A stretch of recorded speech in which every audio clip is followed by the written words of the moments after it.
heart of where innovation, money, and power collide in Silicon Valley and beyond. This is Bloomberg Technology with Caroline Hyde and Ed Ludlow.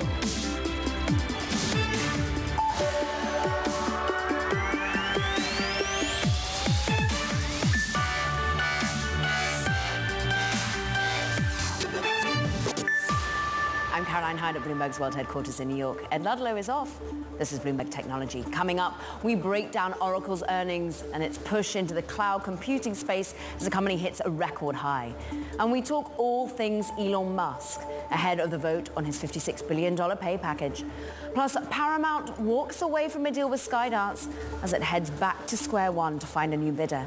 We discuss that and so much more throughout this hour, including record high after record high and a new company back on top. I focus in on what's happening with Apple. Extraordinary move for a company already at about a $3 trillion market valuation to move 12% in 2 days, following, of course, WWDC, following the integration of artificial intelligence and OpenAI. And, of course, it therefore starts to pip a company to the post in terms of its overall market valuation. Who now reigns supreme? Apple number one once again. Take it versus Microsoft. Microsoft, of course, had been the number one player for several months. Now we are back eclipsing it for Apple. Check out the white line, suddenly crescendoing to $3.3 trillion. We've got also, though, still gains for the likes of Microsoft, gains for the likes of NVIDIA, also at about a $3 trillion market capitalization. We are fueling some of these valuations across the board, and also looking at what happened for Oracle, too. Another new record high for this particular player after its actual earnings show real driving force when it comes to its focus on cloud computing. How can it compete versus some of the other players like a Microsoft? We're currently up 9.8% on one day alone for Oracle after its earnings came out after the bell yesterday. Let's get straight to it. Brody Ford joins us now for more. And a good day for one Ellison, at least, this one being Larry Ellison. What did he make of the numbers? Yeah, absolutely. With Oracle, it is all about that cloud infrastructure number, right? We've seen across software in recent weeks that it's been really difficult for those selling applications. Lucky for Oracle, their big growth bet is that infrastructure, right? And so we saw them sign a good number of deals. The bookings were higher than anticipated. And there was that really important partnership deal that Microsoft and OpenAI said, hey, we actually don't even have enough capacity. We're going to use Oracle's cloud to help train and work with OpenAI, which that was a very validating point for a lot of investors who said that, okay, I guess what Larry's been talking about, that Oracle is the best for AI workloads, there's got to be something there. Yeah, Safra Catz coming out saying we've had record contract sizes being signed in the previous quarter. That's going to continue into the second half of the year, Brody. But I'm really interested in, well, where is the fly in the ointment? What about the focus on healthcare data? Because that is still not growing particularly. Yeah, the whole healthcare bet was for sure kind of not a big part of the earnings here. Of course. You know, Oracle purchased Cerner, $28 billion 2 or so years ago. So that's at the center of our company now. It hasn't panned out too well financially thus far, but investors are saying, hey, you know what? If you can clock $90 billion in bookings on cloud infrastructure, maybe Cerner doesn't matter so much. Well, for sure, markets thinking that Cerner doesn't matter so much at the moment. We're up $35 billion on the day for Oracle and having its, well, currently trading at the highest on record. Brody Ford breaking down the numbers for us. We appreciate it. Turning to the broader markets, and look, it is not just Oracle at a new record high. We are across the board seeing money flowing into equities, into bonds. We're seeing S&P 500 up more than a percentage point, a new record high. 54.38 is where we trade. The NASDAQ also powering up 1.8%. Why? This is a macro story of the fact that CPI print showing a 3.4% year-on-year growth. Inflationary pressures, therefore, the slowest in 3 years. The two-year yield absolutely plummets some 15 basis points. We're at 4.68% as people start to factor in that, yes, we will get that rate cut come November. Maybe even come September. We all wait for the Federal Reserve decision later on this afternoon. Bitcoin on the up and up. We're up more than 4%, 69,956. This paints a picture of risk on. Sylvia Jablonski, CEO and CIO at Defiance ETFs, to really talk as to whether this is a wise decision right now. Hi, Caroline. Well, I think, in terms of the Fed today and any potential cuts, I don't anticipate anything coming. I do think that the data was great. You just kind of ran through it. Inflation is clearly on the downtrend. This is exactly what the Fed wanted to see. It gives them that room to certainly breathe and to be a little bit less hawkish. But, if we take anything from Fed Chair Powell, it's that he's looking for more data before they make a decision. So I think, the call will be a little bit benign. It won't crash the markets like it has in a few months past. And so that's a good thing that we have some stability there. Stability enough to continue to think technology is what leads us higher?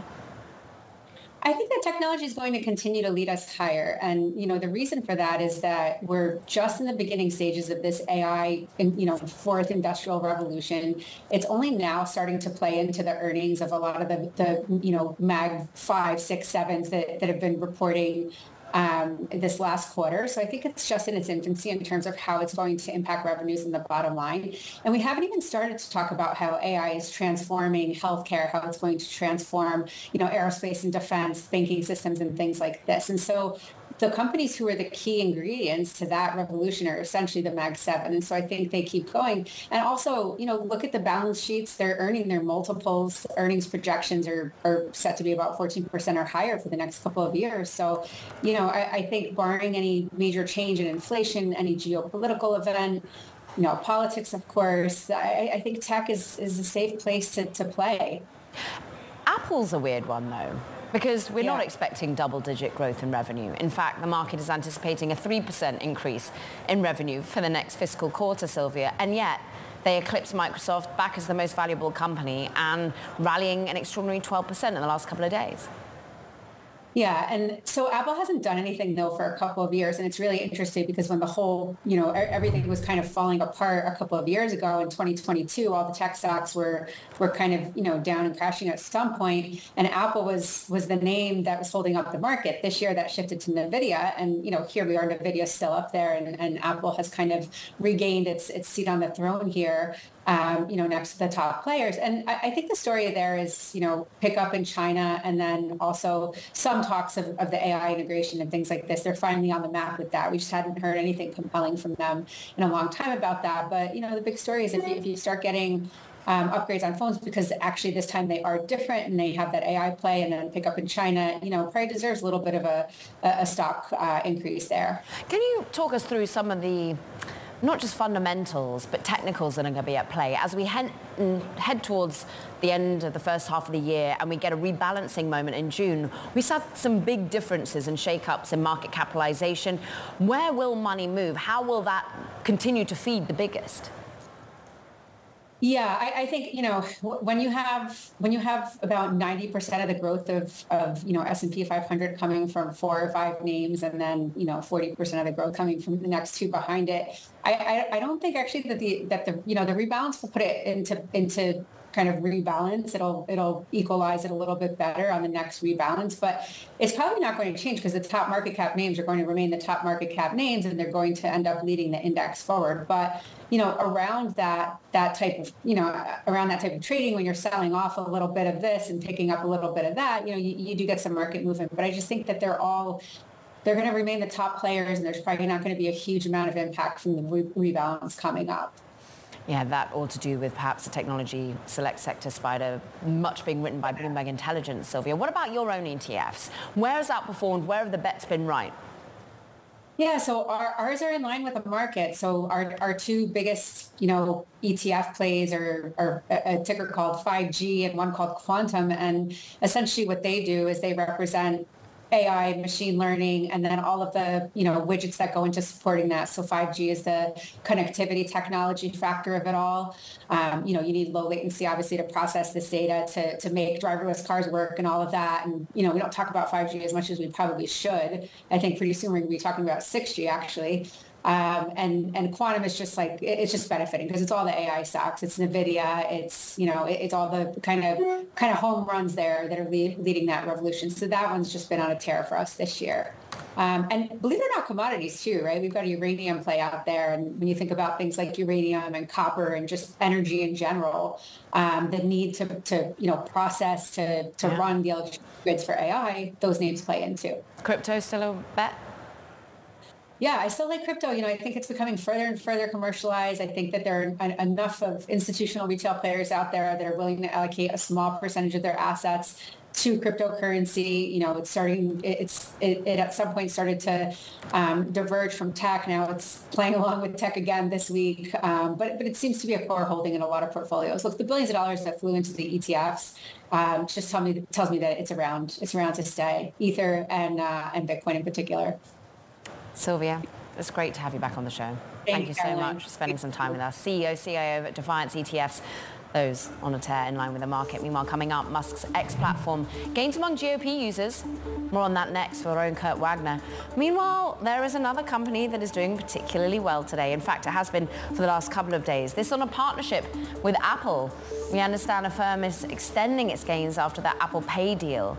The buy now, pay later company said its payment products were expected to be available in US Apple Pay users this year. We're up almost 9%. This is Bloomberg Technology.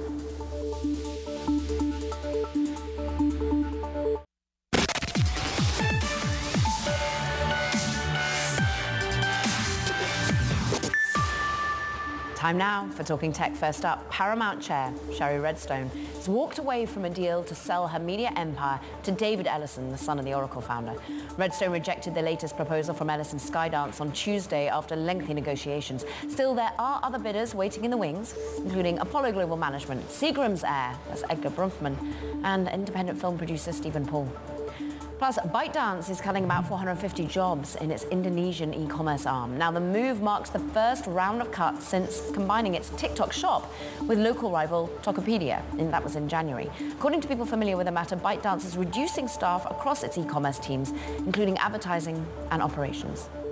And former President Donald Trump met with several Bitcoin miners in his Mar-a-Lago estate Tuesday night. That's according to the executive chairman of CleanSpark. Trump told attendees that he loves cryptocurrency, said he'd been an advocate for miners if he retakes the White House.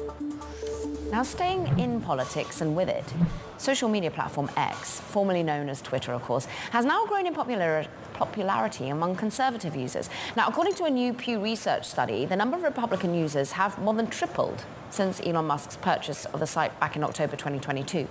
Joining us now, Bloomberg's Kurt Wagner. And a surprise to you? No, I don't think so. I think, when you look at what this report came out with, this idea that X is becoming much more popular with the political right, it sort of confirms what I think we've all seen anecdotally for the last couple of years, right? And that's led by the new owner, of course, Elon Musk, who has been very vocal that the company he bought, he thought was very left of center politically, and that he wanted to move it more to the center and to the right. And it's also been, his own actions, right? Reinstating President Trump, building relationships with other right-wing kind of leaders around the world in Argentina and Brazil and places like that. So he's sort of setting the stage and setting the example, I would say, for, what he wants X to be. And we're seeing this in the numbers now, that it's becoming much more popular with that, politically conservative group of people. Therefore, are we seeing politically left of center exiting the platform?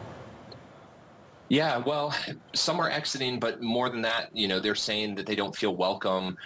There was a higher spike in liberal people who were saying that they were more likely to be harassed or bullied on the service than those who were conservative. So it's sort of switched where, for years, Caroline, as you remember, conservatives said, hey, Twitter isn't a place where I'm welcome. Twitter isn't a place where I can say what I want to say.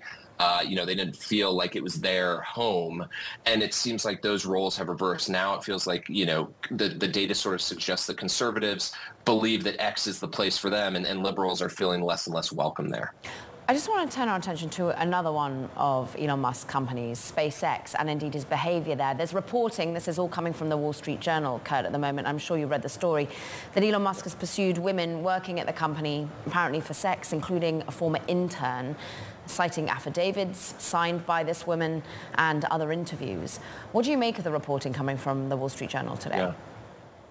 Yeah, I mean, it's a bombshell of a story, and these allegations are quite serious, right? As you point out, that Elon, while running this company, was seeking relationships, sometimes sexual relationships, with women who were his subordinates. And I think, it certainly creates these questions about the power dynamics of Elon's companies, and not just SpaceX, but I think it raises questions about all the companies that he's running right now. And is he abusing sort of his role as the leader, the executive, the person with the power to create these relationships, and these are all, again, allegations at this point. Obviously, the reporting looks like it's pretty solid, but I just think, again, it raises these questions for his other companies, and also for Tesla. Right now, they're about to have a big vote, of course, on his pay package and stuff. You wonder how much any of this type of negative press around him could have an impact on what happens to him in his other companies in the Elon universe. Well, you point us forward, Kurt Wagner. We thank you very much indeed on all things Elon Musk.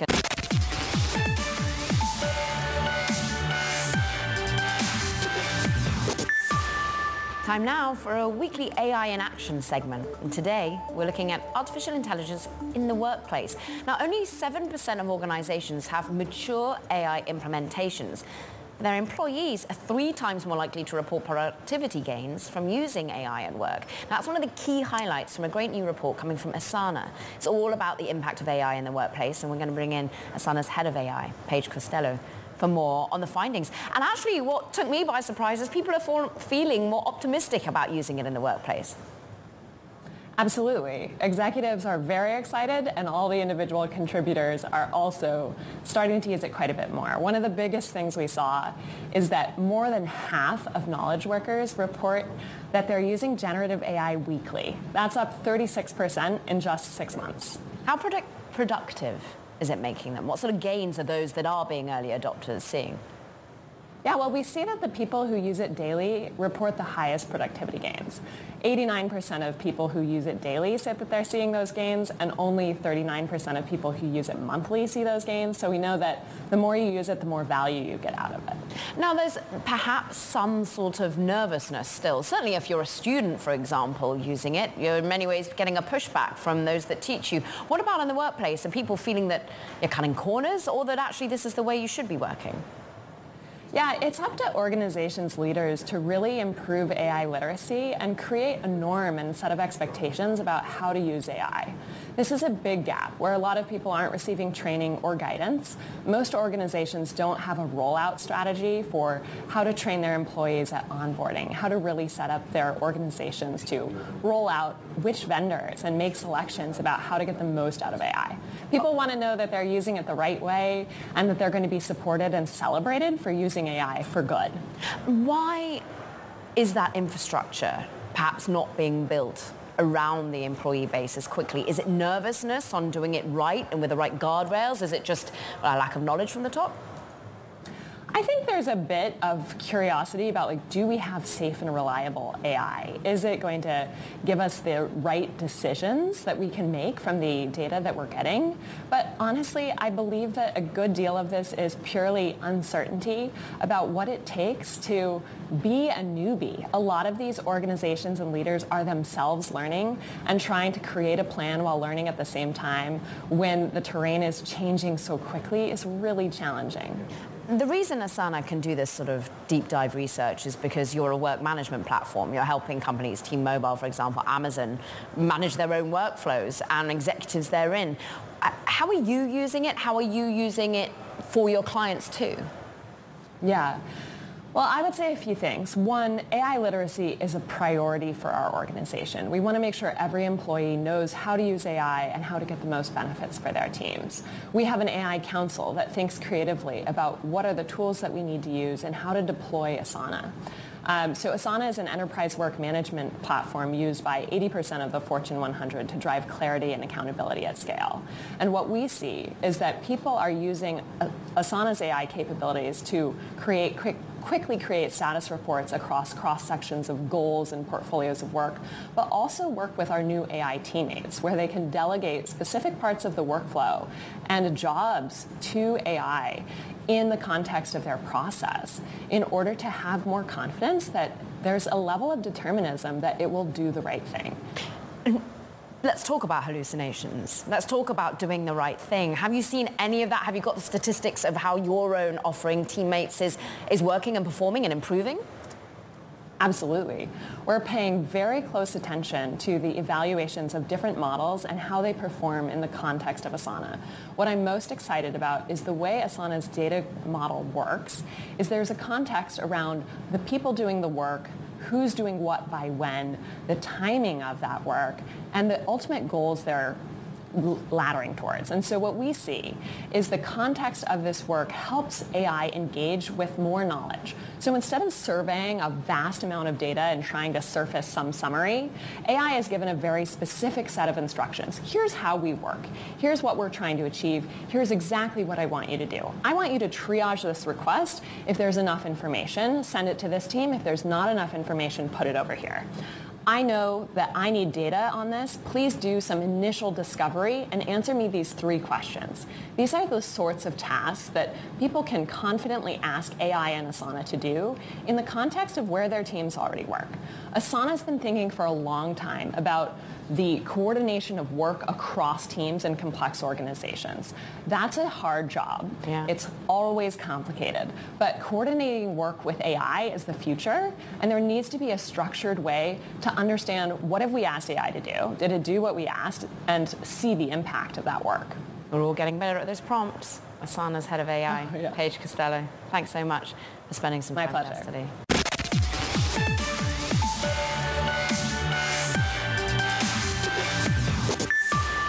Welcome back to Bloomberg Technology. I'm Caroline Hyde in New York. A quick check on these markets, which are macro-fueled today. We have record highs across the board, whether you're looking at the S&P 500, whether you're looking at money pouring into technology stocks, pouring into the bond market as well. Why? Inflationary pressures. They dial down. 3.4% year on year for a CPI print that is the coolest that we've seen in 3 years. What space does that give the Federal Reserve to cut rates later into the year? We have the Fed, of course, announcing their decision in but a few hours' time. We're currently seeing Bitcoin getting a little bit of a move higher. Risk assets push higher, 3.8%. Move on to the individual movers because we've got a tussle at the top.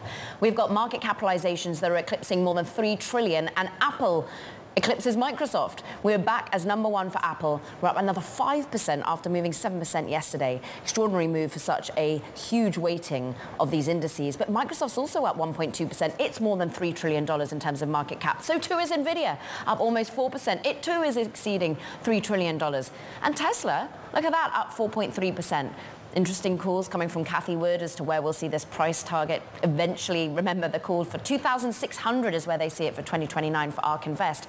But we've got more to digest when it comes to Tesla, and it's coming imminently because we've got a shareholder meeting tomorrow, during which Elon Musk's $56 billion pay package will be debated, it'll be voted on, and hearing now directly from an investor. Gerber Kawasaki CEO and President Ross Gerber joins us, along with our very own Max Chafkin, who is all in on Elon Inc. when it comes to the podcast around his various companies he controls. Ross, I go to you first. Are you voting for or against? Well, I voted against the pay package mostly because I feel like it's a continuation of the disaster of the board of directors of Tesla's created by doing the pay package wrong the first time and just trying to re-ratify the same thing. I think is just creating a lot more issues and problems than if they would have just done a new pay package and done this correctly the first time. So, you know, at this point, paying Elon $50 billion when you've seen the performance of the company falter since its purchase of Twitter, and he's made really no effort to sell vehicles and a huge effort just to get his $50 billion, it really is the wrong message to send to shareholders, corporate governance. Basically, this is a, case study in how boards of directors can be so horrible. So horrible. Max, your take and returns. I want to go to Max Chafkin here on the fact that the share price is still a lot higher than it was perhaps back in 2018. It has come down from its heady heights of 2021 when it's eclipsing more than $400. But your perspective here on on him being distracted as Ross talks to? Yeah, I think we're looking at a close vote here because on one hand, you have historically Elon Musk has been able to basically get anything he wants from Tesla's investors. And there has been this feeling among investors and especially among the board, which of course includes a lot of Elon Musk friends, loyalists, even his brother, that he can basically do whatever he wants. Whatever he wants is good for Tesla. On the other hand, he has not performed well by any normal metric as CEO over the last year or so. You know, the stock is down. There are all these distractions. You know, the Wall Street Journal story today is just the latest example, right? It's just been a series of kind of misfires, difficulties with poor stock performance, and at the same time, Musk is asking for $56 billion. Now, of course, he'll say, well, this is an older pay package. You look at the 5-year trajectory, it's great. But again, not every investor is going to be swayed by that. Yeah, to be fair, like went from a price of about 20 in 2018, Ross, all the way up to nearly 400 in 2021. I'm interested, therefore, in your view of him as a leader right here, right now. He says, look, if you don't give me more control of the company of Tesla, if you don't give me this money, I might walk. I might do more AI stuff over at XAI. Would that worry you? Well, I think he's already done that, in fact. So that's why the performance of Tesla's been so poor since he purchased Twitter, is because he's not working at Tesla. He's been, we consider him the pigeon CEO now, flies in, kind of craps on everybody, flies out. And, it's just not running the company compared to 2018 when he was sleeping there and working 24/7 to build this wonderful company. So, I benefited greatly from the success of Tesla, but I also took enormous risk investing with Elon over the last 10 years. And many thought the company was going to go bankrupt 5 years ago, and I supported him through all this. And so the fact that I benefited greatly as a shareholder was a byproduct of the risk I was willing to take on Elon, and that it paid off. It was great, but that doesn't change where we are today. And that's the issue, is what's going to happen to Tesla over the next 5 years. Kathy Wood's obviously wildly optimistic, but if he leaves the company because he doesn't get what he wants, well, where's Tesla going to be in 5 years, right? So the fact that he has so much money, he's got 80, 90, $100 billion of net worth in Tesla, but yet that's not incentive enough to work at Tesla. I mean, he made over $90 billion just in gains from the stock he owned already. So it's not like he hasn't benefited greatly from Tesla's success. And so this is why this whole thing is outrageous and ultimately going to cost shareholders $25 billion of tax that we'll have to pay for when he gets this award, if he gets it, because that's the taxable consequence that shareholders are going to have to pay. So this is a tough situation for shareholders. Interesting context there. Max, the shareholders you speak to, the way in which you do your reporting for Elon Inc., I mean, you said it's going to be a close call here. Have we heard from some of the big institutions as to whether they support him, and why would they support him? Yeah, broadly speaking, there are some exceptions to this, but you have a lot of institutional investors who are opposed to the pay package, and then you have a lot of retail investors. Basically, many of these people are just, Tesla enthusiasts, people who really care about the brand and really care about Elon Musk, and they are, by and large, supporting Elon Musk, at least to talk about our reporting and what Elon Musk himself is saying. Take that with a grain of salt. So you have those two things kind of in tension, and the question is who shows up to vote and how many of them are there. Tesla has been campaigning really, really hard over the last couple of weeks. We talked about on the podcast. You have videos. There's a video of Optimus, the Tesla robot, talking to people saying, oh, you should, vote your shares. And as we said on the podcast that dropped yesterday, they've been calling Tesla employees. You've seen a lot of former Tesla employees show up on Twitter in support of this. So there's a lot of activity. It's almost like a political campaign. Yes. Weigh in here, Ross. No, I mean, I've gotten calls and emails and all kinds of ads. And I was like so insulted that after a year of saying that Tesla needs PR and Tesla needs ads to sell Model Ys and sales going down and down and down, then they pull out all the stops for Elon's pay. They have a PR team actually working. I can't even tell you how obnoxious it is that this is about his pay, the richest man in the world, while the company's languishing and can't sell Model Ys to save their lives, and they're discounting them left and right, and they won't run an ad. So I think this has become like a referendum on Elon, and, it really shouldn't have been. And this is really just, a horrible situation for Tesla shareholders. Ross, can I dig in on the PR team working double time, because they are surely working double time today. And there is this Wall Street Journal report, which we cited earlier in the show, where Elon Musk is being accused of having pursued women working over at SpaceX. This is Wall Street Journal reporting. But does this affect you as a shareholder of Tesla in your viewpoint of him as a leader? I don't think he's pursuing women. I think, I don't know what he really does, but I wish he was spending more time with women, to be honest. I think that would help him greatly if it was in a positive way. But I don't see him as that type of person. I think he's very, very focused on his goals, which is getting off Earth, replacing the human race with robots, and living on Mars by himself. So I don't know. But I don't take these kind of claims, personal claims, as valid unless they're actual, proof of this stuff. Okay, so questioning some of the reporting there, Ross, I'm interested, Max, in ultimately where we go after this vote.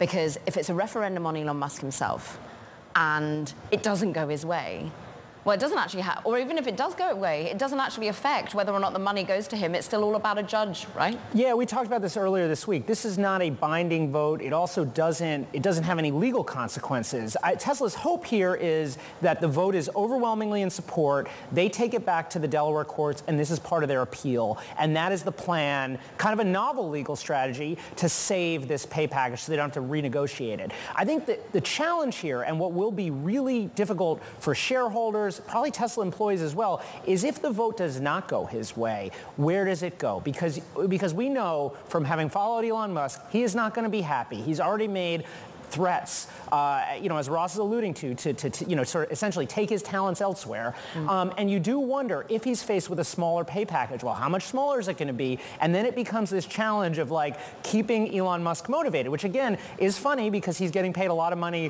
one way or the other. And he's also said that Tesla, is his life's work. On the other hand, AI is very hot. He has XAI.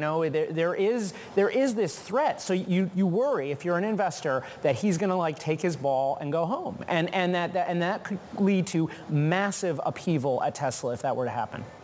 Well said.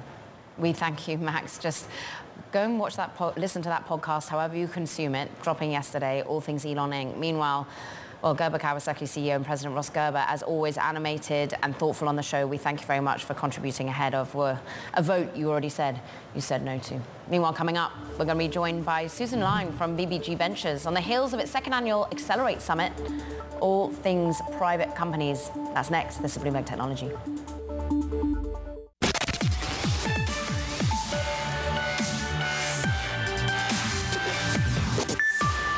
Time for VC Spotlight. Let's talk early stage investing now. Susan Lyne, co-founder, managing partner of BBG Ventures, in town, showing up, of course, with the annual Accelerate Summit, which is just taking place, bringing together hundreds of female diverse founders across the country to come here to New York to talk about raising money, to talk about lessons learned as founders, to help steer each other.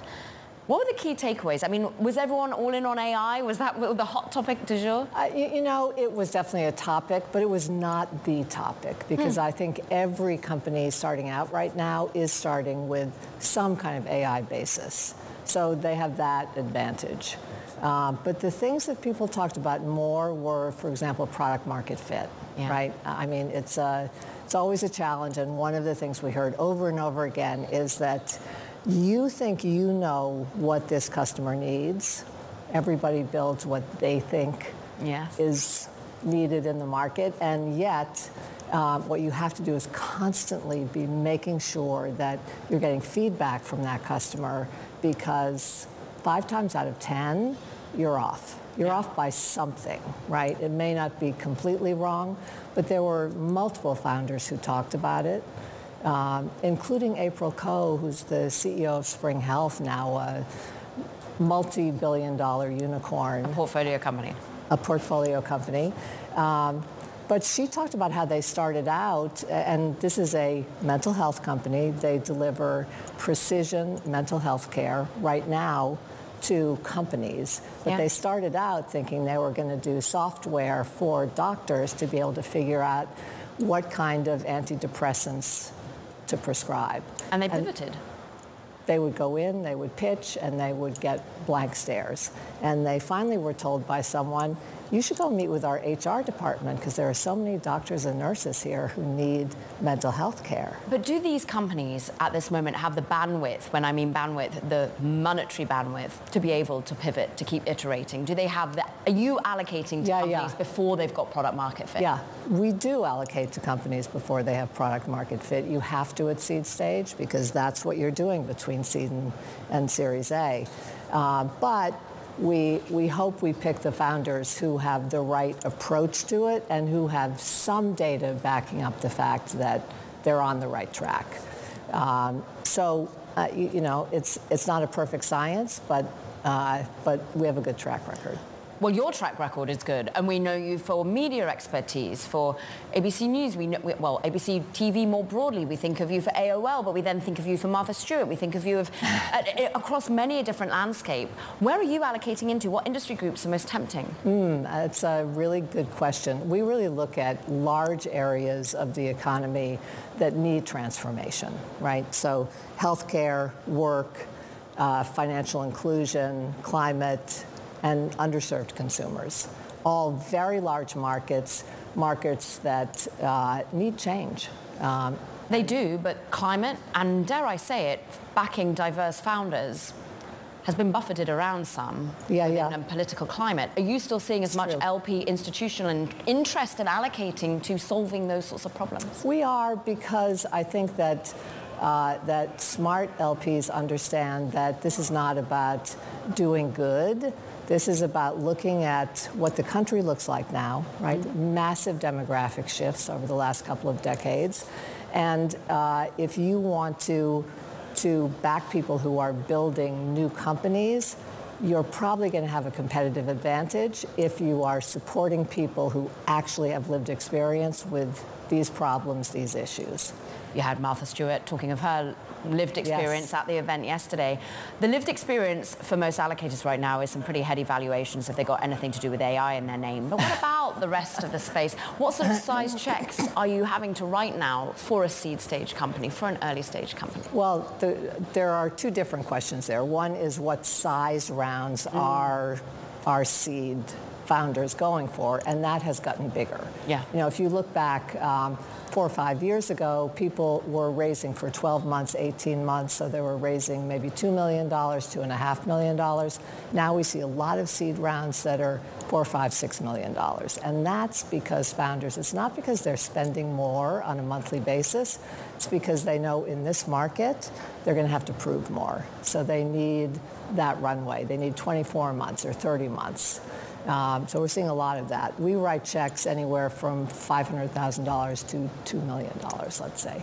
And when you get a macro context, like inflation starting to cool, the Federal Reserve may be looking to cut rates, but record highs for stocks, what does that mean in terms of money coming in to venture capital? You know, we haven't seen that happen yet. Okay. But my hope is that once interest rates begin to come down, that you will see more capital leaving the public markets and coming into the private markets again. Well, come to us as and when you're starting to see that flow. Absolutely. And when you're allocating the checks. It's been great to see a little bit of the work at the event yesterday. Oh, we're so glad to have you. We appreciate it. Susan Line, co-founder, managing partner at BBG Ventures.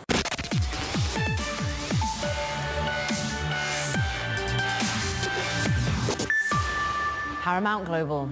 The chair, Sherry Redstone, has decided to end those long-fought negotiations for a merger between the legendary media company and, of course, David Ellison's Skydance Media.